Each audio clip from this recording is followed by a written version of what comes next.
Bitcoin looking oversold, but any bounce could be disappointing. Any macro catalysts for Bitcoin may have to wait until after Labor Day. Bitcoin momentum has been in a tailspin since late June. History dictates that the response will be to level out rather than spike higher as Bitcoin BTC begins August by continuing late July's decline. A widely used technical indicator is showing the crypto approaching oversold levels. Bitcoin's trading history, however, implies that the response may be mild. Bitcoin momentum is in the midst of a nosedive. Its relative strength index RSI figure has tumbled 47% since June 23 from 73.52 to 39. Volatility has cratered as well, with Bitcoin's average true range ATR down 40% over the identical time period, where the ATR measures the magnitude and spread of price moves. RSI is a technical indicator that incorporates velocity and thus serves as a proxy for asset momentum. As a rule of thumb, readings over 70 imply that an asset is overbought, while readings under 30 imply an oversold condition. Traders sometimes incorporate RSI levels in their trading strategies to determine entry and exit points for an asset. Conventional wisdom would suggest that Bitcoin's current trajectory would lead to an eventual uptick in prices, but past history indicates that traders will need to be patient. Since 2015, BTC has proven to be an asset that performs better when its RSI is 70 or higher,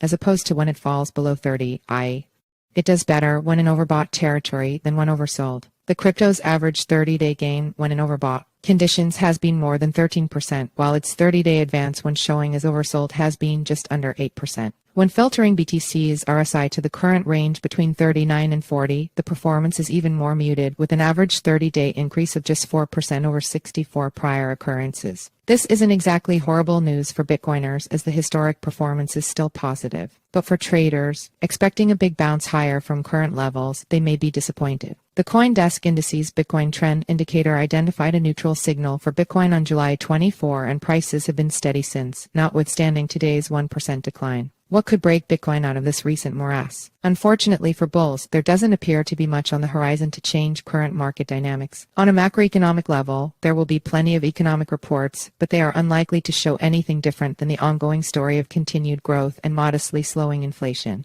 There is no Federal Reserve meeting in August, but the central bank's Jackson Hole conference late in the month and Chairman Jerome Powell's keynote speech might give a clue about the shape of future monetary policy. Few, however, are expecting Powell to deviate very far from the Fed's recent vigilance against inflation. Upcoming SEC decisions surrounding recent spot Bitcoin ETF filings are likely to be the next catalyzing event, but any news in that regard might not come until after Labor Day, and there's no guarantee it will be positive. In some ways, BTC appears to have matured as an asset. Where it once behaved as a toddler, reacting feverishly to any and every piece of stimuli, it now behaves like a brooding teen, reluctant to move for anything outside of the most significant of factors,